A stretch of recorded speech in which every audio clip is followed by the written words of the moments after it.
is GKW. Welcome to another edition of Good Karma Wrestling. I'm Gabe Neitzel from ESPN Milwaukee, skating at full strength as everybody is here tonight with me. We have from ESPN in West Palm, Brian Rowitz, and catch him on ESPN 1000 in Chicago. He is Jonathan Hood. One unveil. GKW, baby. You got to love. We are 10 days away from Double or Nothing, 9 days away from King and Queen of the Ring in Saudi Arabia for WWE. So fast approaching the Memorial Day weekend holiday, which will feature a lot of professional wrestling. So with the cards starting to take shape, what one are you more excited for as we sit here 10 days out? Double or Nothing or King and Queen of the Ring? It is Double or Nothing for me, guys, because if it's AEW, you know it's going to be a banger of the card. That's just the way it is. That's the way it works. As much as I like what King of the Ring is going to be, we know that ultimately it is an international house show. Maybe the matchup for Cody Rhodes against Logan Paul might be premature, but whatever the Prince wants, he gets, so we get that match. However, I think all of us know how stacked that card's going to be for Double or Nothing, to the point it's so stacked that the heavyweight champion is even insignificant on Dynamite. Our one guy, instead of being in the main event of Dynamite on Wednesday night. So I think that card's going to be great. We get Anarchy in the ring all over the arena. So I think that's the one I'd go with. And also, speaking of Anarchy, Darby says he's not 100%. So, broken foot. And may have suffered a concussion last night. Oh, good. Okay. So maybe they replace him again. So maybe we got another mystery man added to that match in 10 days. Maybe. I agree. So it's weird because with Double or Nothing, you look at the card and it's solid right now. Anarchy in the arena, Swerve versus Christian, Tony Storm versus Serena Deeb, Willow versus Mercedes, Roddy versus Ospreay, and then Copeland versus Malachi in a barbed wire cage match. Of course. It's an amazing card, but somehow I feel like it's a little step down from Dynasty and how good that card was. So, that's the weird part for me, and just the, reluctance to, all right, this is going to be great, because we know it'll be great. Yeah, I mean, is it going to be as good as Dynasty? I don't know. I mean, Dynasty very well could be the pay-per-view of the year in terms of the matches that they were able to put on there. Even though the show or the house is going to be bigger and the crowd may be more into it at All In when they go back to Wembley, that could be the pay-per-view of the year. So yeah, I'm with Hood. Anytime they go to Saudi Arabia, it's been basically a house show, right? And when they do these international shows, they're going to be fun. I love going to house shows. I love it when they do, that stuff and they come to Milwaukee or they're touring and it's not the TV show. You get the house show. Those shows can be some of the most fun you go to, but that's still what this is. Do I think that Cody and Logan Paul's probably ending in some sort of DQ where they both keep their titles? Yeah, I think that's the way that one is going to end. King and Queen of the Ring finals, I think, could potentially be fun depending upon who ends up there, because those are actual matches with stakes that could potentially mean something further down the line. But whatever title match they put on there, they've already put on, Liv Morgan versus Becky Lynch. Do I think it's time for Liv to take that championship off of Becky? Not really. I was kind of hoping that the Liv Morgan, revenge tour would go on a little bit longer before we got to the top. So there's some matches. Look, it's going to be a fine card. But to me, Double or Nothing, because it's one of those pillar AEW pay-per-views, there are actual stakes attached. There are actually, going to be titles that are changing hands. So I'm more looking forward to Double or Nothing, because until a WrestleMania or until a Royal Rumble ends up in Saudi, they're just kind of international house shows. I would agree with that. And the one thing that AEW is good at is putting together these super cards. Mm-hmm. If you had a problem with Dynamite and Rampage and Collision at times, that's fine. But one thing that delivers is their pay-per-views. And so we give them credit, whether they're going to close their doors or be available for the next 25 years. The one thing for sure is that they got super cards, to the point where you look at the back and forth between Ospreay and Roderick Strong. Holy cow. The promos between those two are just is that going to be the main event? I mean, it's just for the international championship. Guys, calm down. Calm down. It's like Gabe going after a teammate at Good Karma. Please, Gabe, don't hit me. Don't hit me again. Please. these two, man, that's when he needed a mean gene to separate these two. Like, guys, remember, it's just for the international championship. But it was so intense, it got me interested. I sat up in the chair like, wait a minute now. Not only is this going to deliver, but also they're doing great promo work. So I just think that, if nothing else, it's AEW. It's always going to deliver on pay-per-view. Yeah, that's the thing, because when you look at the WWE side of things, I agree with you, Gabe. Like Cody and Logan, when we talked a few weeks ago, I think you were out, Hood, we were talking the next WWE Grand Slam champion, and Cody just needs a U.S. title. We never brought him up because Cody as a U.S. champion doesn't really make sense right now. And I don't think they go that route, but obviously I feel like that finish is going to be something where it's like, oh, no one's actually winning clean. And you assume that's how that show ends. Like, that's a disappointment. There's no card or no match on the AEW card where you look at it like, oh, well, that'll be a DQ or that'll be a count out. Like WWE, you can do that with a few of them where it's like, we're going to get some interference here. We're going to get some run-ins, and that's all we're going to get. Well, and they just had Backlash. Like, it's hard to get me to care and invest because it's just a sprint to get to Saudi Arabia. Whereas the 6 matches that have been announced so far, obviously they're going to add more because the one thing that also AEW does with their pay-per-views is we know they are going to be jam-packed. Like, I'm sure we're going to be getting a Hook versus Jericho once again. I'm sure they're going to be adding some things over the course of the next week and a half. But when I look at this card and I look at what they did last night with Dynamite, like, they were able to touch on all of these and make it more compelling. Willow versus Mercedes, the contract signing was fantastic. You already mentioned Roderick versus Will Ospreay, Swerve versus Christian Cage. That was fun last night. The Elite versus Team AEW with adding Darby Allin, Malachi Black taking Adam Copeland's wedding ring and then accepting the challenge. And then they've even I think they made a smart decision to, okay, we gave Serena Deeb some microphone time.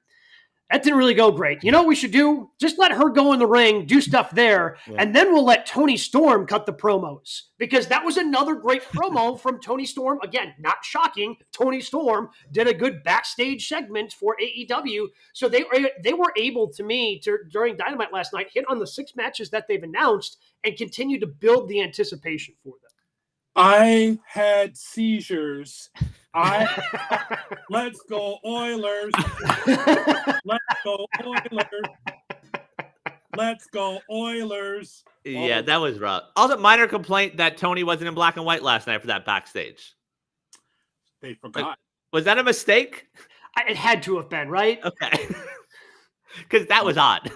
Unless because she did the one where she was bleeding and she wanted the color because she wanted it to get across, and it was a little bit more of an intense promo last night from Toni Storm. So I don't know if during the intense promos like that they're going to keep it in color. I don't know if that's continuity from that. It very well could be a mistake. Sure. I could be just talking out of my ass right now and covering for whatever AEW did. But I that was the connection I made in my brain of why it wasn't in black and white, because it was a little bit more of an intense promo. But to your point about the card, though, like, AEW's done this last few shows where we've gotten the card weeks in advance and they've put time into it. And even the Willow Mercedes, maybe it's been a slow build, but getting that line from Willow last night, happy to lucky Willow, worth it all. You didn't walk out of the ring, like, bravo. Yeah. Like, I walked out that from her to get that side of Willow Nightingale. I walked out a champ. You didn't walk out at all. Like, yep, all right. I'm sold. All right. Don't have to do any more work here. Put together a couple little video packages, and I am ready for the TBS Women's Championship. Like, that's the weird thing. Everyone rips AEW, oh, they're just matches. Like, they've been telling good stories the last few months, and I think they should be commended for that. They are turning the corner with their storytelling. That's for sure. You know what I always say, guys, since we've been together doing the show, I always want to see another gear from wrestlers. Like, Will Hale is a white meat baby face. Got the big smile. Her merch should be be flying off the shelf. At least it should be. It's AEW, who knows? But her merchandise should be flying off the shelves. That was the extra gear I've been looking for. That's what I was looking for. There was no smile. She delivered that line because it was real. Because ladies did not walk out of Long Beach. That was not supposed to be the finish. Mercedes gets hurt. Willow wins the championship, and so she has another championship. That's why this matchup delivers, because she didn't do it with a smile. She did it with malice. She said that just to get under her skin. And Mercedes takes a bump. How about that? Yes. So she was medically cleared enough to take a bump. I know that wrestling media's or the internet wrestling community is like, oh, she's there, but she's not doing anything. She's not moving the meter. She couldn't. She wasn't medically cleared. Now she is. And that's going to make things super interesting. And again, they're going to continue to add to this card because that's what they did with Dynasty as well, where they sprinkled some in.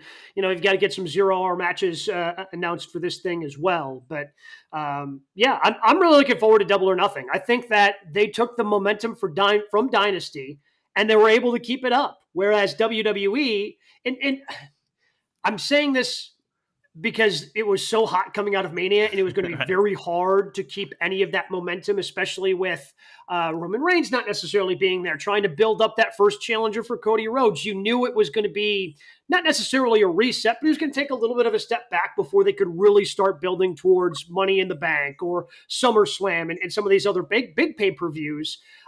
So they haven't quite carried that momentum out of Mania. And I think this is probably just a little too close to what Backlash was. Because, again, Cody versus Logan feels rushed. Now, is Cody versus Logan going to deliver in the ring? Of course it's going to deliver in the ring. But it's just going to have some sort of schmozzy finish that's going to make you left feeling unsatisfied. And I feel that that's got the possibility to exist up and down this card because I don't know how many championships they want to exchange hands at whatever time in the morning this is going to be on in the States. Well, and that's the other thing. Looking at their schedule right now, Clash of the Castle is less than a month away. June 15th is the next pay-per-view after that. Jeez. And then July 6th, Money in the Bank. So there is no time in between all these pay-per-views, which is crazy. And also, like when it comes to the tournaments, we talked about it last week with King of the Ring. We don't know the direction they're going in terms of whether they're elevating talent or not. And a lot of the matches that we might see in terms of the finals aren't that exciting. Like Io and Lyra will be good this week. And Dragunov and Gunther should have been good this week. I don't agree with that decision. But the finals are like, whatever. I'm okay with Jay because it seems like they really want to push Jay. And in order for him to continue any sort of momentum, he has to win something. Like he's been put in these positions to win championships. And then, the bloodline interferes. He gets in the opportunity then to, again, win a world championship. Comes up short. So if you want to continue the babyface push, which it seems like they want to because of the reaction he got and the entrance he got in France, then he actually, if you're putting him in the King of the Ring, he's got to win a lot of these matches. Like Dragunov has plenty of time to me to kind of establish himself. It's probably too soon, too fast for him to be pushed into a semifinal. So I'm okay with Jay being there because, again, if you want Jay to be one of those big time baby faces, he needs to start winning, especially when you get to the big time and the bigger stakes matches. But does Jay versus Tama get you excited? Yes. Because it's part of the bloodline. Bloodline versus bloodline, man. Yeah, it's the first shoe to drop with this Bloodline 2.0. That's part of this. No question. But I will say this: that win for Jay was huge. God, he needed that. For a guy that's been put in these positions and lose, finally he was able to win a big match. Good for him. That was good. I mean, against Dragunov.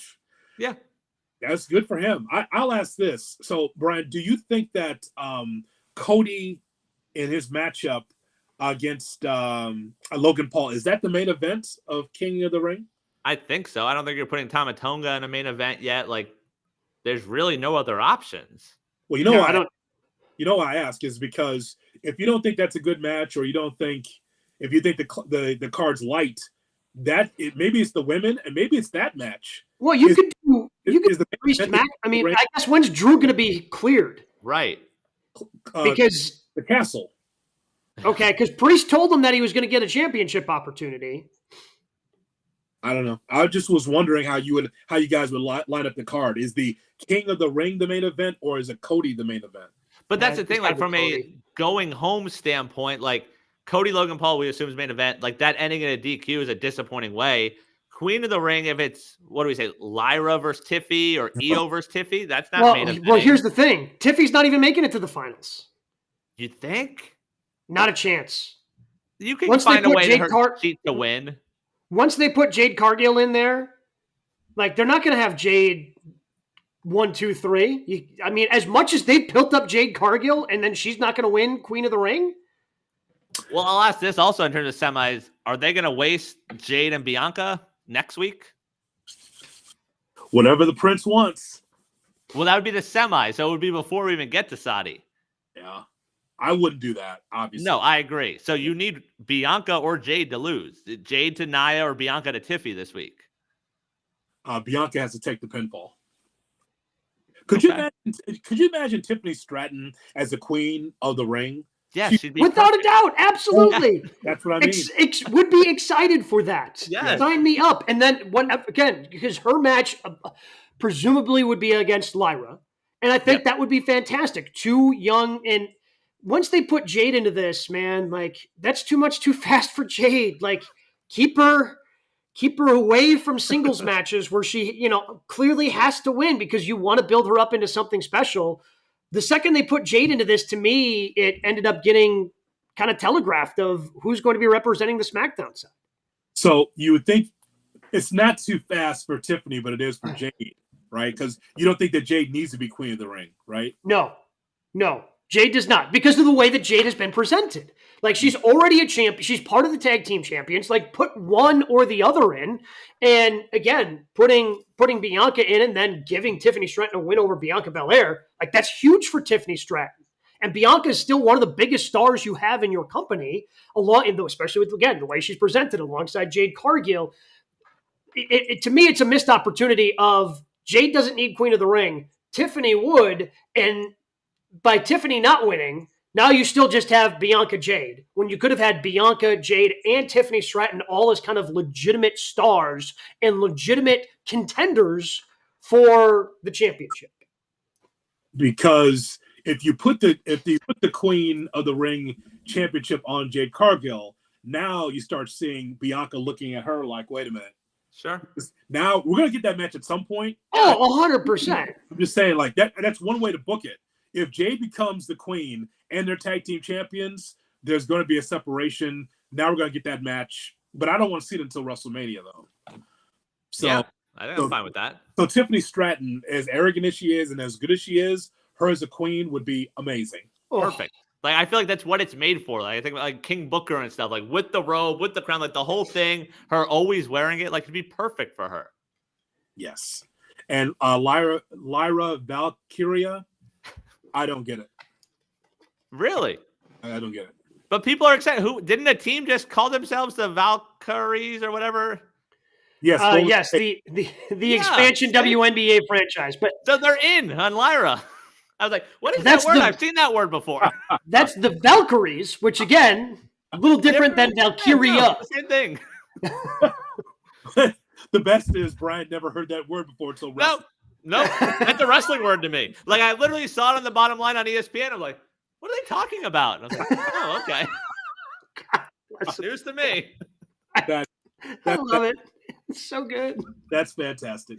Yeah, well, there's that. Well, on that note, we move on to talk about the other top 3 stories in professional wrestling. We call it our 3 count here on GKW. Brian, what's at number 1? All right. Shout out to 90s WWE on Twitter /X for this one. We go back July of 96 for a couple marquee wrestling moments. If you had to erase one from history, Stone Cold's King of the Ring speech, the birth of Austin 316, or Hogan's Bash at the Beach heel turn. You got to erase one. Which one are you going with? Come on. To me, I after thinking about this, I think it's a pretty easy answer. And to me, it's erasing Stone Cold's speech after winning King of the Ring. Because Stone Cold was still on such an upward trajectory. Yes, Austin 316 says, I just whooped your ass, helped kick him into another gear. But I believe that Stone Cold was on such a trajectory that he could have come up with a different phrase next week on Raw or the following week. He was on such a hot trajectory that I don't think there was any stopping him. If WCW gets Hogan wrong, if they get that mystery man wrong at Bash at the Beach, the NWO doesn't take off. We don't get the Monday Night Wars, and like WCW's trajectory is just completely different.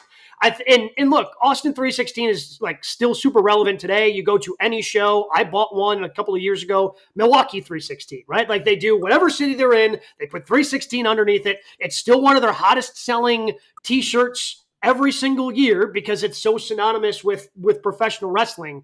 But I think WWE's trajectory could have been still similar if Stone Cold doesn't give that speech, ends up saying, something else. He still had DTA. He still had all these other things. Whereas, again, that getting Hogan right and nailing it the way they did, like that's the only way WCW rose to the level that they did for their famous 83 weeks. You do not get that special moment in Milwaukee your special moment would have been the Crusher in the 1970s, if not for this. Think about it. Yeah, it's tough, man. Yeah, it's tough. That very well could have been one of the best moments in the history of the Bradley Center. And Silas Young moments. You get those also. Yeah, I mean, of course, naturally. The losses in AEW. Yes. Hey, we still went nuts for him. Yeah, I know. I was too. I love Silas Young. He's the last real man, you know. That's right. No, absolutely. I guarantee he was crushing some Schlitz backstage. Yeah, so with Gabe's point, I agree that if you don't have Hogan at Bash at the Beach, WCW would have closed in 1996 and not 2002. No, think about it. If it wasn't for him turning on Savage and all that stuff thrown at Daytona Beach at him and him going to the NWO, that really extended what was going to close.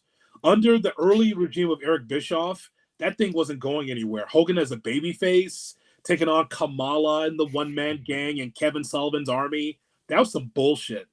The only reason why that was booked is because those are Hogan's friends. Yeah, bring in like Avalanche, bring in the guy beating WWF because big man against big man, I can do it. But guys, if Hogan doesn't drop that leg and doesn't put on and they don't have the NWO, that wasn't going anywhere because it wasn't going to be the Horsemen holding them up. It wasn't going to be Arn Anderson, Ric Flair. And I love those guys, but that's 80s. This is mid-90s, and they had nothing hot. This was before Goldberg, by the way, remember? Yep. Mm-hmm. Nothing was going to save WCW until Hogan turned heel. Nothing. And so I would agree with Gabe that Austin was already getting over. That interview with Michael Hayes just pushed it over the top. But you already saw the signs in Milwaukee and everywhere else. Like, they're getting behind Austin finally because pop culture was changing. And so Austin was along with it. So I think without Hogan turning to the NWO, it would have been WWF by themselves starting in 1996-97. And that would have been awful for us as wrestling fans. Like, we saw what happened when WWE was the only show in town. Like, if that would have happened earlier, that would have been awful. Do we get The Rock? Do we get DX? Do we get all these great things that we have, that memory of the Attitude Era? If Hogan doesn't drop the leg, pushing Vince and pushing WWF into a creative area that they probably weren't going to go to unless they were pushed there. That is correct, guys. I think that's 100% correct. Even though Hogan was on the quote-unquote lesser brand in the South in WCW, people still keeping tabs on what Hogan was doing. Right. Oh, yeah. All right, still dropping the leg. They're not drawing as much because Hogan was not a Southern act. He was not an Anderson, South Carolina act. He was a New York, Chicago, L.A., big market act because WWE was not doing well in the South even during those times. So that's why Hogan wasn't over, because everyone's used to their Ric Flair wrestling, right? They want their heel. They want the Horsemen. You know, they want a Sting, Dusty Rhodes. That's what the South wanted. They didn't want Hogan because they were trained not to like cartoon wrestling up north. That's just the way it was. Yep. So Hogan coming down there, he wasn't doing wrist locks. They still didn't like him dropping like, oh, God, here he is in like, you know, Southern Louisiana. I don't want to see that because I was trained to watch Flair. So I think that is the key, because when his attitude changed, everyone's attitude changed. If we don't have that, we don't have our logo. What? Yeah. No, that's a coincidence. But like, to play devil's advocate, I agree with what you guys are saying. Like, Austin would have found a way to get over. We saw what he did even in ECW where he was getting himself over. Could you have kicked it down the line, like Hogan a heel turn some other time? Like, would that still have worked, or was it literally just because it was that moment? I think it had to be that moment because they had built up with the outsiders, you know, like, okay, they keep saying, who's the third man? Who's the third man? Because they nailed the third man, it allowed everything else to explode. You know, I don't even know who an example of who else the third man could have been at the time in 1996 WCW. It was Sting. Yeah. But I don't think Sting turn, like, with that, like, if you replace Hogan with Sting but do the same story, does that work? The story from Bischoff was they asked Sting, and Sting said no. Because whatever money he was making from merchandise, he was doing just fine. So Sting turning as Mr. WCW would have been okay for the area, but it couldn't have blown up nationally. Right. Because W still was kind of a regional promotion. Well, but then also, who's going to save WCW from the NWO? Hogan? Like people like Hogan. Hogan never turns, and now Hogan's playing the Sting role. Yeah, I don't care about that. Yeah, that doesn't seem as exciting, like playing out that hypothetical. Because like if Hogan doesn't turn, then we just have yellow and red Hogan forever. Yeah. And yeah. You know, because even Sting realized he had to change with the times Right. when he became the Crow version of Sting and because he had to fit in with everything else going on with WCW. And that's the version of Sting that so many in my generation really cling to. That's the one they remember. They don't remember Surfer Boy Sting, right? They remember the Crow Sting. And that's the one, again, that he kind of represented for the rest of his career up until he retired earlier this year in AEW. I know who could have saved WCW. Glacier would have saved WCW. Be a good one. Glacier would have saved WCW. I'm looking at the 1990 roster. Oh, boy. Dean Malenko would have saved WCW. Well, I don't remember who put it out there this week, but like if you look back and watch some of these 90s shows, like wrestling wasn't great. Like you had like these 6-minute matches, but like these moments still stick out. Like people still clamor for the Attitude Era and the NWO stuff. So like it's weird to think that if you eliminate one, where it's like, oh, like what else are we focused on right now? That's true.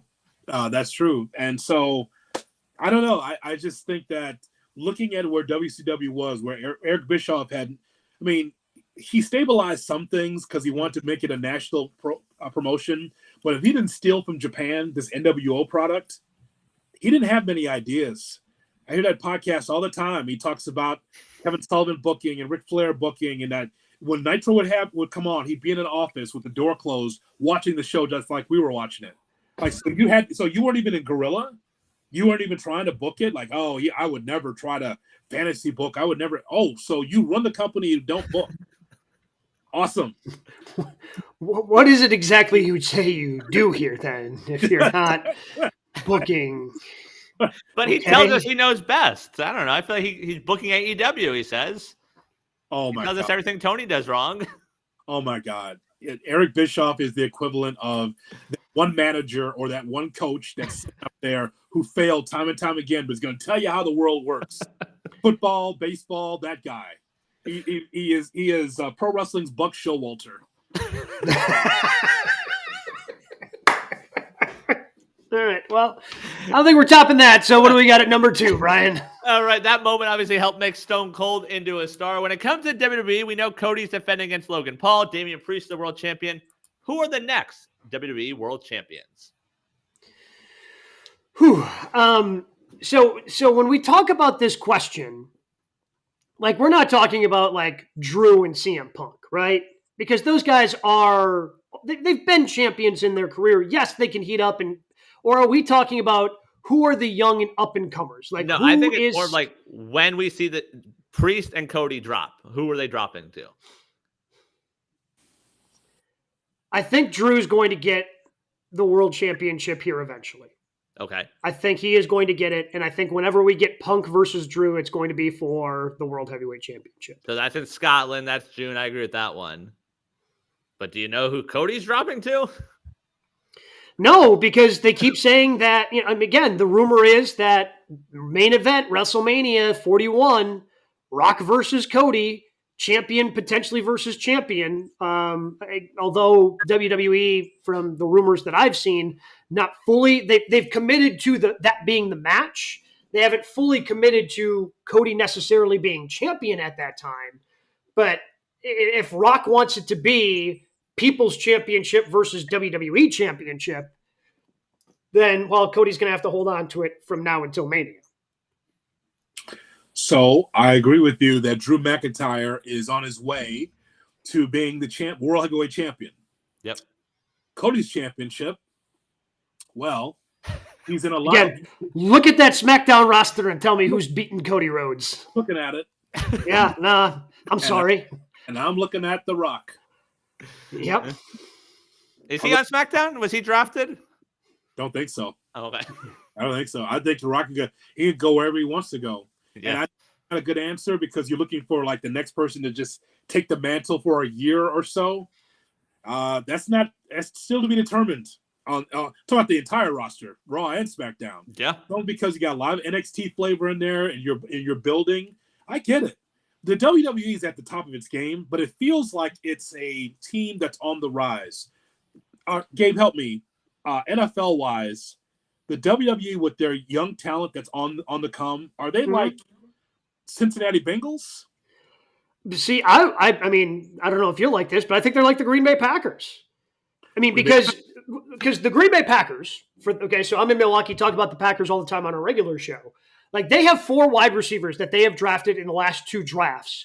Nobody's emerged yet. Like, they all have their different sets of skills. Nobody has stepped up and like, oh, this guy's going to be a number 1, mark him down for 1,200 yards each and every season. This is the guy. So they have these 4 wide receivers that, I mean, they're not going to be able to keep them all, but eventually one of the 4 or 2 of the 4 are going to emerge, and those are the guys who end up getting paid and staying in Green Bay to play with Jordan Love. When it comes to the younger part, like, because with the Bengals, I would say, like, they have Jamar Chase, they have Joe Burrow. Those guys are pretty well established. Like, if we're talking about the young guys, yeah, I see the potential in Braun Breaker and Dragunov. I guess you could throw Gunther in there, although I think he's kind of a step above those guys with what he did with his Intercontinental Championship run. But with, Carmelo Hayes, like with the NXT guys that have just recently come up, I don't think that there's this guy's going to be world champion. Like when KO came up from NXT and they immediately threw him in with Cena and he went toe to toe with Cena, who, was US champ at the time. So I don't see that quite yet out of these guys, but you have enough of them where eventually a couple of them will emerge as legitimate contenders to who's ever holding world championships when they're ready to contend. Well, the weird part is like when you say that and when we talk about where WWE is right now, which is just sort of treading water, like if we're making the NFL comparison, they almost feel Chief-like where they don't care about the regular season. They know they have Mahomes and Kelsey, and then when Mania season rolls around, they're going to heat it up, they're going to win games, they're going to be unstoppable. But the rest of the year, like, we're just getting to Cleveland Browns Stadium. We're just getting to January. So is Triple H Andy Reid in this comparison? Yeah. Okay. Yep. All right. Just want to make sure we're on the same page. Also, Triple H also waves his fingers in front of the don't mind if I do. Same as Andy. Tell me again. Only use those nuggies. Is he crawling over getting the nuggies off the table? Is that what he's doing? In that case, the Bears would be TNA. in that whole scenario, emerging history, still viable in there. so that I'm just trying to figure out whether, because it shouldn't be The Rock. The answer should not be The Rock. It should be right. And coming up, is it someone from the bloodline? Is it Solo Sikoa? Is he too far away from that? Yeah, I think he's so far. If they continue right now, Solo is the dressing, like the glove and the jacket. Like, I don't know what it is, but there's such a disconnect right now with me and him because of how he dresses. Just throwing that out there.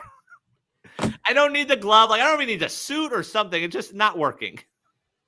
Would you rather for him just to be just half naked? Would you like that? It might be better, yeah. Just the old Solo, not saying anything. Yes. Okay. Yes. I could see a world where if they do this bloodline thing right, Solo's ready to go in 6 months. Like we get to Survivor Series and he's hot enough where you can look at him as a legitimate contender.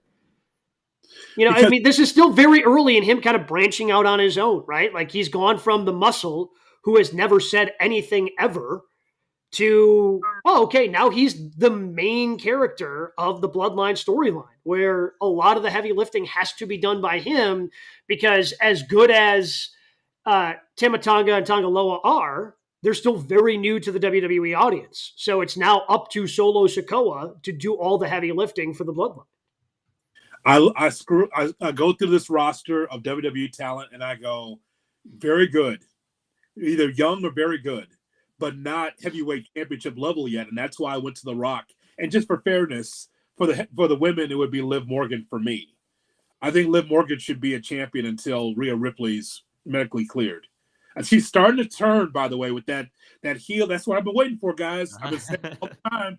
Now you're starting to see it a little bit. She's turning the screws on being a heel, she should be able to be the champion, taunting Liv until she returns. So I mean, she's the champion for me.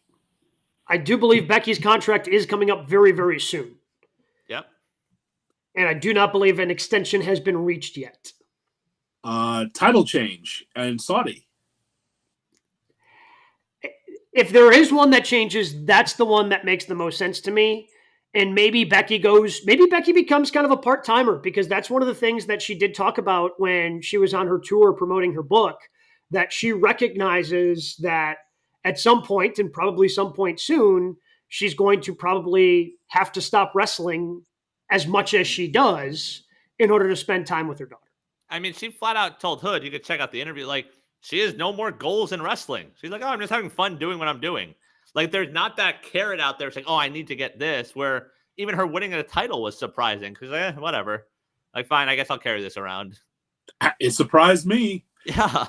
I just don't want her in AEW, and we should probably do a show on that. Like, the people you don't want to see crossover, I want to see her taking on Harley Camlin, on Dynamite. I don't think we would have to worry about that. She seems like a WWE lifer. Like, if she ends up going to some sort of part-time schedule, like it would be with WWE. Like, I just don't. Yes, I'm with you. Now, her husband, on the other hand, I could be interested in a Seth Rollins / Tyler Black run in AEW. You could talk me into that.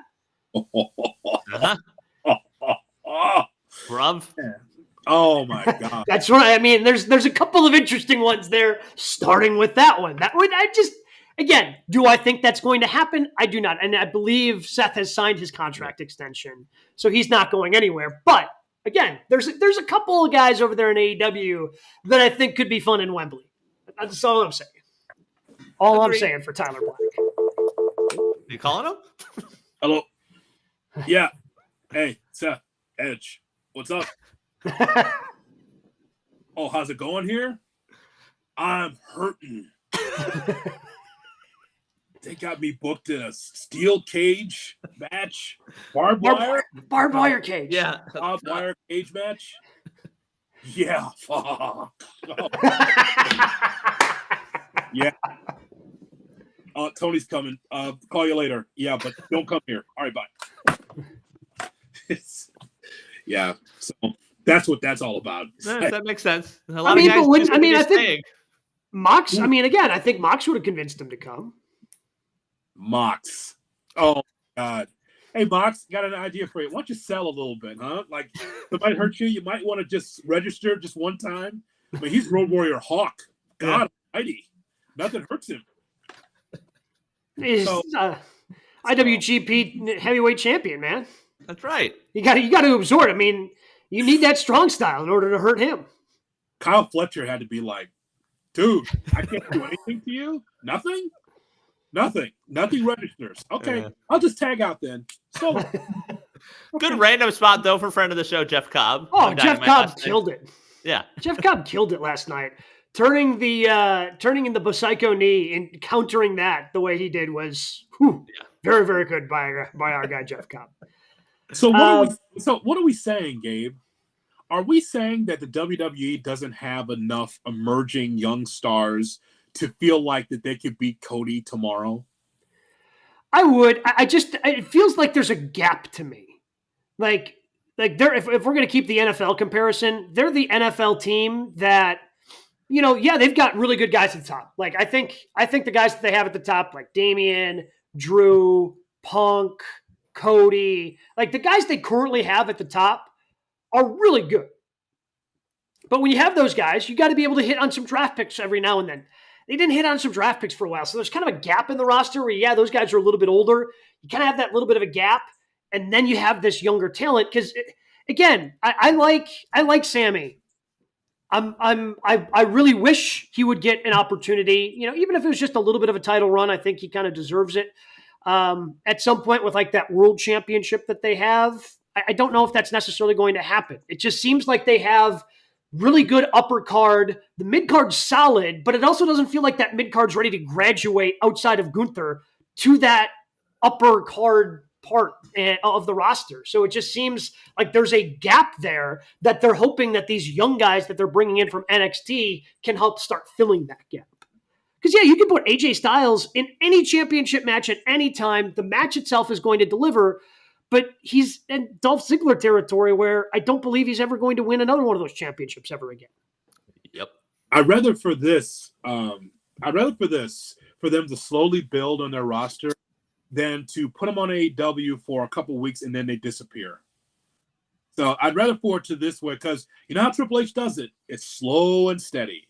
Yep. So everything cooks in a slow boil. That's the way he does things. Well, and also you can't build a mid-card when you don't have them on your pay-per-views very often. He only has a few matches, so if you want to see your next superstars, they're on Speed and Raw SmackDown.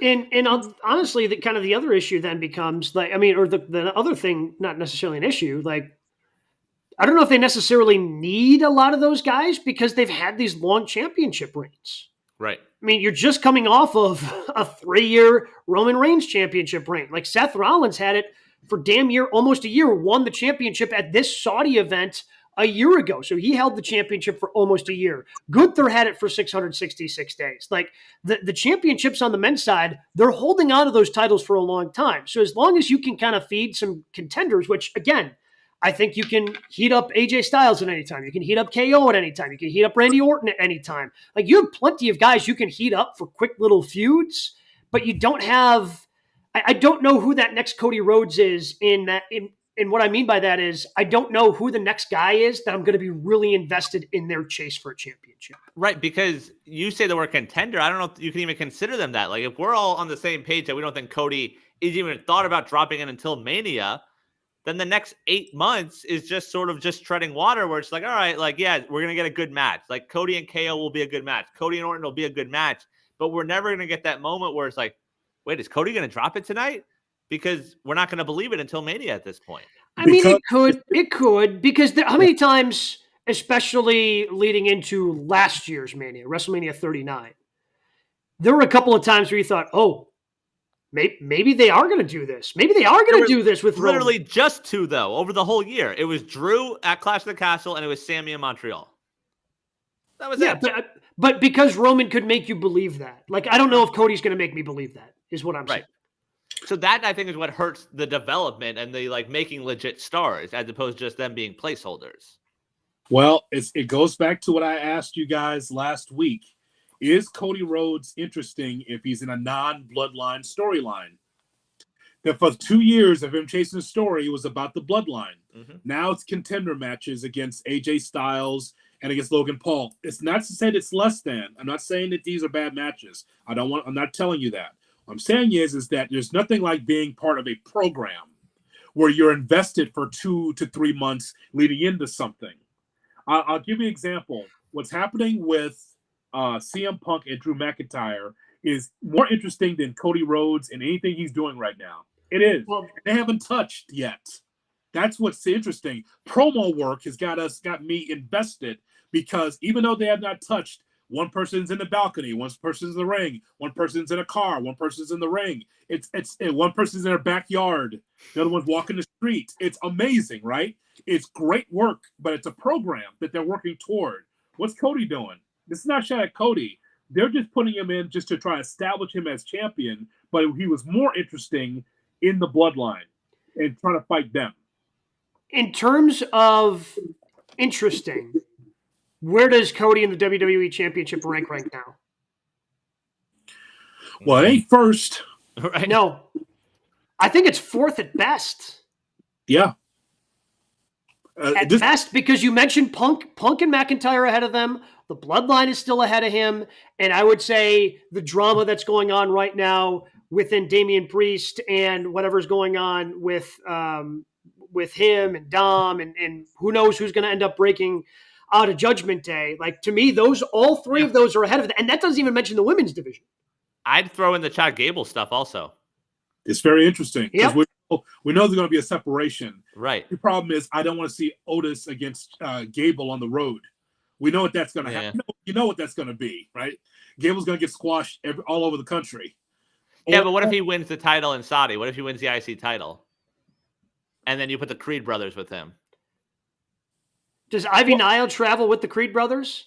I don't know. I'm trying to figure out what her deal is. Because she's kind of like tight with Maxine, but like, Yeah.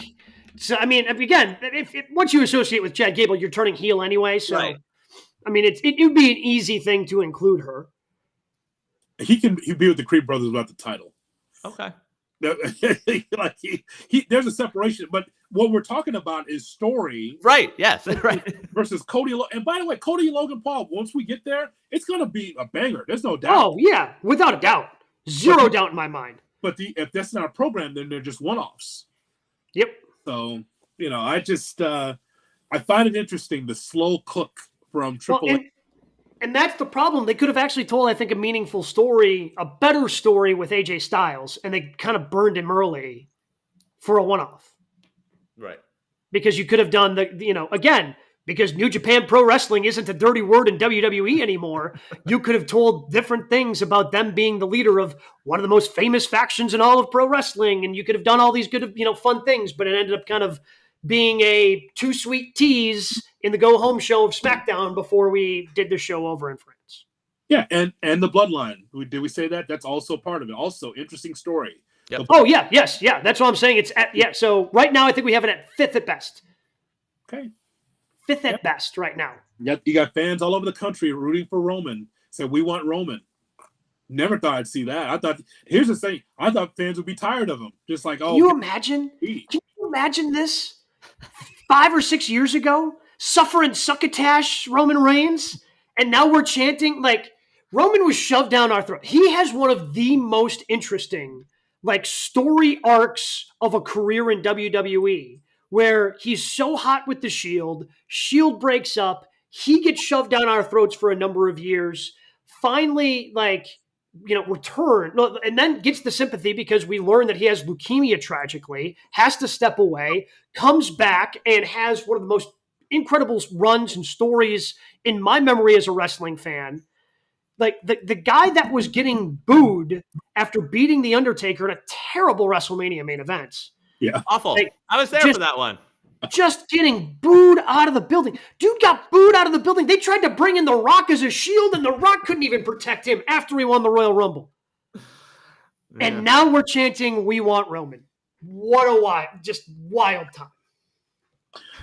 That's wrestling. What do we got at number 3, Brian? All right. Ricky Starks in an interview with What Culture was asked about not being on the last 2 AEW pay-per-views, said, quote, I really have no clue. So who is the most underused AEW talent right now? Do you have another hour? I don't think so. I was able to narrow it down to 2 names. I got 4-ish. I have 5. Okay. My first one was somebody who, again, both these guys get featured on television from time to time. So honestly, my answer to this question is not Ricky Starks.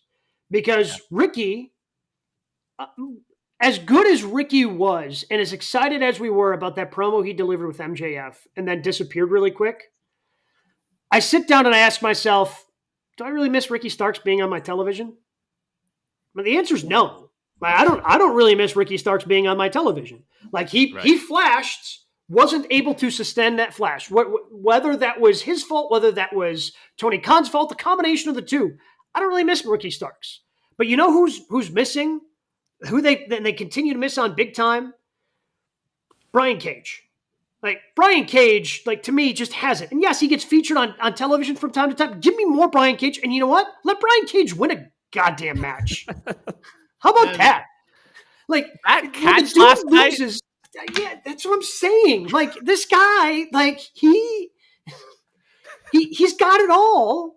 And yet, Swerve beating him last night doesn't mean anything because this guy loses every time. I have no idea what his record is, and maybe they're inflating it, but there's no way this dude's above 500 in AEW. There's 0% chance. He gave a 1-loss record. In 2024 overall, he is 6-8. Ah! Yeah, see, I told you. There was no way he was above 500. In his AEW career, 69-39. So look at that winning record career. Nice. So Brian, so here's the thing, Gabe. Mrs. Neitzel's not really into wrestling like you are, Mrs. Hood not into wrestling like I am. Mrs. Rowitz, bless her heart, she's been dragging these nonsense matches. We're not even into wrestling the way Brian is. No, we're not. However, just bring a neophyte to the TV, turn on a Brian Cage match, and get their reaction. So what do you think of that guy? And I'm sure 9 times out of 10, the answer will be, you mean that guy's not heavyweight champion? So I'll give you a real life example. I literally 2 months ago took my 8-year-old to his first indie show. Big moment. Brian Cage was a surprise appearance there. He still to this day is talking about Brian Cage. He did like an F5 thing. He's like, how do you get him to spin around like that? Like he threw a guy through the ring, and he is still talking about Brian Cage today. It is a crime. It's a crime. This guy losing time and time again, looking like that. That is making millions and millions of dollars for Vince in the 80s. I'm telling you right now, like he could have been maybe not the heavyweight champion, but maybe IC champion. But that would have been making millions and millions of dollars with that look. As Vince was a body guy, he would have loved Brian Cage. Well, and that's the thing. He can also go. Like he can, like he's not just a body guy. Yes, he looks fantastic, but then the bell rings and you go, "Oh, it's even better than I thought." So I have him on the list too. Who's next? So the big guy I had on the list was Miro, which I don't know if he's hurt right now, and I don't know what the backstage stuff is there, but like same boat.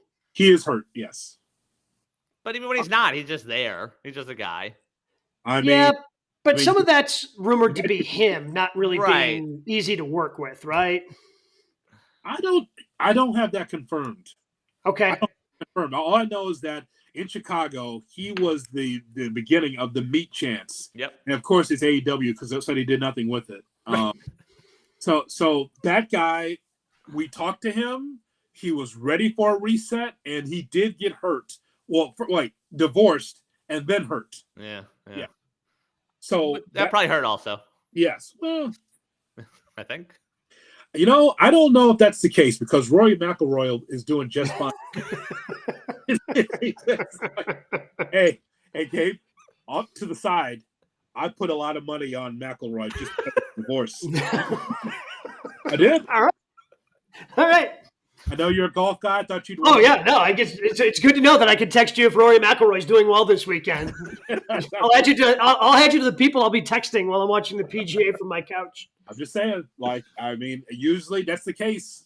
Guy gets divorced, feels like got 170 pounds off my back. I'm free to do whatever I want. Focus in on golf. Don't have to worry about anything else. Bam. And so for Miro, maybe that could be the same thing. Who knows? Maybe. I wrote down Lee Moriarty. Because that guy loses a lot. How can you part of you're part of a faction that loses every night? Yeah. So when Shea Taylor Promotions is what? What is it? They're a cooler version of 3MB? I guess. Thank you. I mean, if I turn on Collision, I see them looking at the lights every single Saturday night. But Shane Taylor does a great promo after those matches. You get him backstage on social media, he's good to go. You watch those promos, you're going to swear he won. Right. It's so I think that Lee Moriarty actually is on the same level, if not better, than a number of superstars on this roster. But Lee Moriarty's on my list. Wardlow's on my list. Wardlow is also on my list. Wardlow is my other one, where he's gotten those pushes. He gets over, and then they just cut his legs out for some reason. For what reasons, I'm not sure. But him in the match that he had with MJF, that was such a triumphant moment when he just power bombed the hell out of MJF before MJF went away for a while. He was so hot, and then it just he's been hurt from time to time, I guess. Maybe. I don't actually know because there are times where he's just off television. He was back last night with the Undisputed Kingdom, but there are times where he's just not even with Undisputed Kingdom. He's just nowhere near him. It doesn't make any sense. When he won the brass ring, it was in Orlando. One of the pops of the night, he was so over. And they just never pulled the trigger. They gave him the world title match on a random Dynamite. Part of me questions if it's him, maybe we're missing something, but he seems to have everything going right. Athena's on my list. That is a good one. I mean, he's just not doing anything. She's not good enough for the main roster. I mean, she's in AEW behind a paywall that I'm the only one watching. Right. Sure. I mean, really? I mean, but she's not good enough to take on, Kiara Hogan on a Friday night or Queen Eminata or Nyla Rose. I don't understand it. I just don't know. She's served her time in AEW in Ring of Honor. That's enough. Yep. That's enough. And the Ibushi, if he's still there, I thought that he was still. Is he? I don't know. I think he's held together by duct tape. So I don't know. That might be an issue. I don't know. We can go on because there's a lot of people there that should be with the company and doing meaningful things. You have 2 hours of Dynamite. You've got an hour of Rampage. You got 2 hours of Collision. You got AEW. But yet you can't write stories for some of these women and men.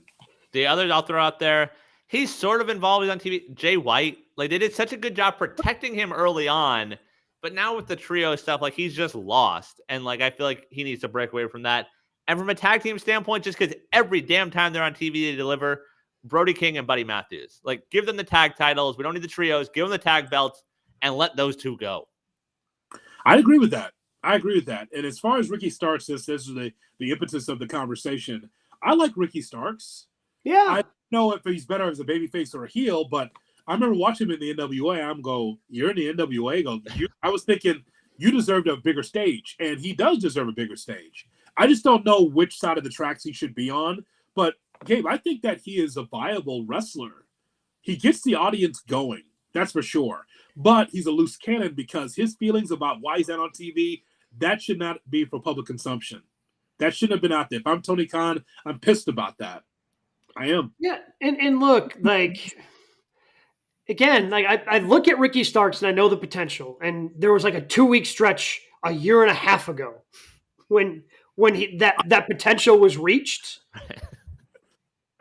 His tag run with Big Bill did nothing for me. Yeah. I feel like he delivered, again, a very focused and great promo against MJF. And I know that's in there. And I see that charisma from time to time. But he also just kind of gets lost in his own promos sometimes, even when they're backstage. He's talking for Big Bill when they're tag champs and just kind of all got lost. And I don't know, man. He needs, if we get the focused version of Ricky Starks, cool. That's the guy I need. I don't know if that version exists on a regular basis. He'll be WWE bound in no time. Probably. And His He's your speed champion. There you go. No. He'd still be doing the pose for 3 minutes. And Hood, just so you can have it for your stat book, Lee Moriarty this year, 1-10 overall. His one win came in a trios match. Oh man, It's a good talent. How bad do you have to be worse than Brian Cage? In his career, 29-40, a lot closer to 500 than I would expect. Now, honest to God, guys, don't you think he's at least on the same par as Daniel Garcia? Come on, now that's not in ring. Yeah. Okay. That's why I don't understand. I could take 10 wrestlers off this AEW roster and put them in the NXT, and it would be unbelievable. 10 5 women, 5 men off this roster, and it'd be like, whoa, what happened to NXT? It would be amazing. Sonically. Very amusing, though, looking at the records. Matt Sydal last night dropped to 0-13 overall this year. Tough one. Tough. Yeah. Wow. Tough for Matt. What do we got news and notes this week, Brian? All right, let's talk some TV deals. Fightful reporting the announcement of a new deal between AEW and Warner Brothers Discovery is expected to be kept close to the vest. Summer, fall, likely for an announcement there. Warner Brothers sources say they have had interest in adding AEW pay-per-views to Max for quite some time now. Not shocking. They want to run everything through Max. Right. Once they added, the Turner games for the NBA, for the NHL, when they started adding Turner Sports things to Max, they want to run everything through Max. And that's what all these companies are doing. Despite most of them losing money through their streaming services, they want to continue to run things through their streaming service because they think that's where the viable future of this is. How wild is it that Turner-ish Max would keep AEW but can't hold on to the NBA? Right. Well, they're looking at like a $2.7 billion per year for a lesser package. Whew. And like you do wonder, like those NBA dollars, do they go to AEW? Does AEW see more of that if Warner's got money to spend and they really want to keep some sort of live programming? Well, they'll still have hockey and baseball. Yeah. They just won't. But basketball is what they've been known for, and they still Right. have the NCAA tournaments. And inside the NBA has been such a big part of what Turner's. But to me, it's the backbone of Turner Sports. For being honest, Yeah. Them losing the Turn into an NBA. AEW show? Do they add RJ City to the panel and then those guys just do AEW talk now? I don't think so. No. Although, I mean, Shaq has experience. That's true. Shaq has experience, so maybe you could throw Shaq in there. Honestly, I think no NBA on Turner would end up hurting AEW. Okay. Yes, that's for sure. Because what platform would it go to from there? If not Turner, where would AEW go? Somewhere. But I think AEW is sticking with Turner. I just think that, we've seen with Collision, a lot of their best numbers and things like that have been after they've had an NBA lead in. Yeah. And having those other properties that people are going to be paying attention to, just having the promos, just having Kevin Harlan read a promo for AEW Dynamite or Collision or what have you is just a better way to bring more awareness to the product overall. So losing AEW would be bad for Turner, therefore I think also bad for AEW. I know I'm a mark, but I still think, oh my God, when I see Fox Sports do promos for WWE SmackDown, or when I see AEW promos read by Turner broadcasters, it's like, dude, I didn't see this. They would just keep in mind, the NWA was on TBS, and Jim Carrey would just have to do this reader and just didn't want to do it through gritted teeth, catch the stars of the NWA with Ric Flair and Dusty Rhodes, 6:05 Saturday on TBS. That'll be a circus. Something like that, right? It'd be something tongue-in-cheek, so much disdain as he's reading it. Oh my God! If there was a reader, it was like that. I remember hearing that as a kid, just boy, he didn't want to talk about Ric Flair and Dusty Rhodes at all. Boy, that's a circus and a carnival. Look at this, Pete. Look at this. NWA Wrestling at 6:05 Eastern, right before the Braves. Braves. That's a scary good impression. That's what he would do. So good. Hey, look, I'm so good. Braves and Expos from an empty Fulton County Stadium in Atlanta. That's what it would be, right? Yes. Let's just Magnum. 100%. Holly Blanchard. Who's that? 6:05 Eastern on the Superstation TBS. Whatever you say, Ted. That's what it would be. Well, here's some more on Warner Brothers Wrestling. Discovery Channel announced this week John Cena will host Shark Week 2024. Starts July 7th. Back in 22, Dwayne "The Rock" Johnson hosted it. That did include some AEW promotion. It was a Chris Jericho Shark Cage match on AEW television. I remember the Shark Cage match. I don't think we're getting that this time around, but I think don't hold your breath for Cena appearing on AEW either. Man, how about a promo then? Can he do something like that? Can they do a promo with John Cena in the middle of Dynamite? Hey, AEW Dynamite fans, John Cena, don't forget Shark Week. Wouldn't that be something? That would be. Corporate synergy, right? Yeah. Hey, if the price is right. That man's pretty loyal, though. That would be that would be crossing the line. That would be awesome. Yeah, that's fair. More TV deals. I know everyone watches CW streaming to see the NWA. Well, Billy Corgan, in an interview with TV Insider, says the NWA has just signed another TV deal. He just hasn't announced it yet. Quote, I saw someone in wrestling media wave off the NWA success, but I don't know a lot of companies out there that have 3 TV deals as an independent. Which 3 TV deals? His reality show also on CW streaming. So I'm thinking that's the second one. And this mystery one is number 3. Are we being really liberal with the worst of use of the word TV? Just because you're on an app doesn't mean you're on television. So here's a fun fact. As writing this note, I had to look up whether that streaming deal had started yet. Apparently, since February, they have been on CW streaming. You guys have any breakdowns of those shows? I've watched it. Oh, have you? What's so disappointing about that is that I saw the first couple, but it's like anything else. Gabe, you'll get this, and Brian, you'll get this as a TV person. You have a new show. You just don't pick up with Matt Cardona against so-and-so. Boy, what a match we're going to have. Well, do you have a backstory for me? No, because you recorded it a month ago, and you just put it on your YouTube, and you said, oh, we have a new deal? Okay, we already got it recorded. You didn't chop it up. You didn't put two announcers out front saying, hey, welcome to the CW network. We're so glad to be here. Let me tell you, here's a package of what the NWA is. 2-minute package of what the NWA is. Then a package that's put in there amongst all the wrestling matches to explain the stories of each match. Why does this make sense? They didn't do that. They just put on whatever the hell they recorded a month ago. There you go. Well, that doesn't tell the story. So that means I don't need to come back. They're just matches. Yeah. That's just well, they'll have another network to watch them on soon. Finally, news and notes. Bryan Danielson, talking to the Wrestling Classic, says his contract is actually up before Wembley. He does want to make it there, and quote, one thing that would be a nice way to kind of close everything out for me is to do my last match as a full-time wrestler at Wrestle Dream. That's where he saw his first ever match. He's such an addict. He's such an addict, leaving. His contract ends before Wembley. You know he's wrestling at Wembley, and then he wants to do a little mini contract to get him to come on, man. Like he's not going to be able to stay away. Like seriously, unless he fully retires, which is certainly possible. But if he just decides to be a part-time wrestler, he's not going to be able to stay away. There's no way. This guy's like, yeah, my contract ends before this, but 3 pay-per-views after that is when I really want to retire. Like that's, who talks like that? Addicts. That's who talks like that. I agree. This is going to be Brian against Nigel McGuinness at that matchup. That's what he might retire at Wrestle Dream, but then Nigel McGuinness will get up out of his chair in his little schoolboy hat and his outfit that looks like he lost his luggage.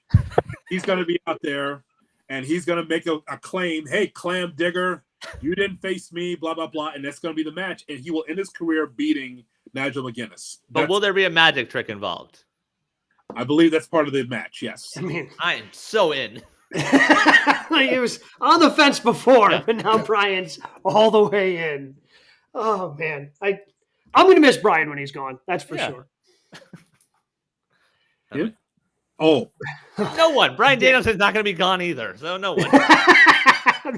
Both of them aren't going anywhere. Right. What you guys have as your matches of the week? Jey Uso against Ilya Dragunov at the King of the Ring quarterfinals. Same show, Kofi versus Gunther.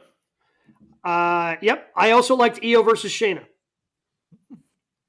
Again, these King and Queen of the Ring matches have been spectacular. Hunter's given them time. It has been, and you have pointed this out before, Hood, they have been wrestling shows. Well, that's Triple H. He likes his wrestling, doesn't he? Yeah. I thought that Strickland and Cage was very good, but it just shows you that the heavyweight champion is not that important on AEW Dynamite that he was in hour 1. You could have. I didn't have a problem with Dynamite. I just thought it was not placed correctly. You could have had Strickland as Cage toward the back end of the show. If you want to, stop the show and end the show with the contract signing, that's fine if you want to. But Strickland and Cage deserve to be in hour 2, not hour 1. Well, the reason I think that the Anarchy in the Arena portion was the back part where they ended up doing for the International Championship with Okada taking on Dax is because you had the surprise return and you wanted to end the show on that, especially because you were in Washington, you were close to the hometown of Darby Allin. So that ends up, sending the crowd home happy, but you could have still easily, like the last match of the, the second to last match of the night, you could have flipped the women's match they had there, put the, and put the eliminator match in that portion. I will say that match is on my list, Okada and Dax last night. Every time Dax gets these opportunities, he delivers. It's funny. We talk about the one-loss record of AEW, but it never sticks to Dax, though. We just. Well, it's because his tag team record lifts everything else. If we were to dive into that singles, I don't think he's won a singles match, has he? So looking at this just for 2024, he's 1-2 in singles action. I don't know if it's updated as of last night. 4-2-1 in tag team, 3-2 in trios. That Saturday match that he had against Tommy Billington, Dynamite Kid's nephew, was outstanding. Yeah. As to the point where I thought that Tommy Billington was going to win. But actually, that was a hell of a match. Hell of a match, those two. Tommy Billington looks just like the Dynamite Kid. Same trunks from 82. It's like, oh my God. You got to go back and watch it, Gabe. It was good. It's fantastic. I also had Randy versus AJ from Friday night. Closed out SmackDown. Sure. Yeah, that was good. The other one I had from Saturday, Copeland versus Kyle O'Reilly. Oh, yeah. Adam Copeland's on a run right now. It's weird. Got to be careful with a veteran. Yes. Just be careful. I wonder if next week it sort of cools it down. Like he drops the title in the cage, the barbed wire cage, and then maybe some time off. Well, he's another one who's talking about how he knows he doesn't have all the time in the world left. He's having the time of his life, but it's the abuse of a veteran. That's enough. Slow it down a little bit. But here's the thing. Here's the problem. It's not abuse of a veteran. Like, again, this guy is also a wrestling addict. No. This guy wants to do more. You have to have an adult in the room step in and say, hey, Adam, we don't need you just doing this Copeland on a random Saturday night at 11 p.m. Eastern. Like, we don't need that. We appreciate that you want to. We don't need that all the time. I agree with you, but these guys here wrestling on a Wednesday and a Saturday for Adam Copeland. I know it's a Canadian tour, so he's an attraction. I get that, but man, it's just been amazing to watch. I'm a big fan of his, but I just don't want him to get hurt in that ring because of overuse. But these guys, they love it. We are on the road to King and Queen of the Ring. We are on the road to Double or Nothing. Same weekend, different days, Memorial Day weekend. Hey, look, if you tuned in for the first time, you enjoyed the show, check out all of our past shows on our YouTube page, youtube.com/@GoodKarmaWrestling. A lot of other good videos that are up there, a lot from Brian and some of the stuff he was able to get at WrestleMania. So check us out, subscribe, like us, and make sure you come back next week, because one thing's for sure. We got a lot to preview next week as we get ready for King, Queen of the Ring, and for Double or Nothing. We'll do it.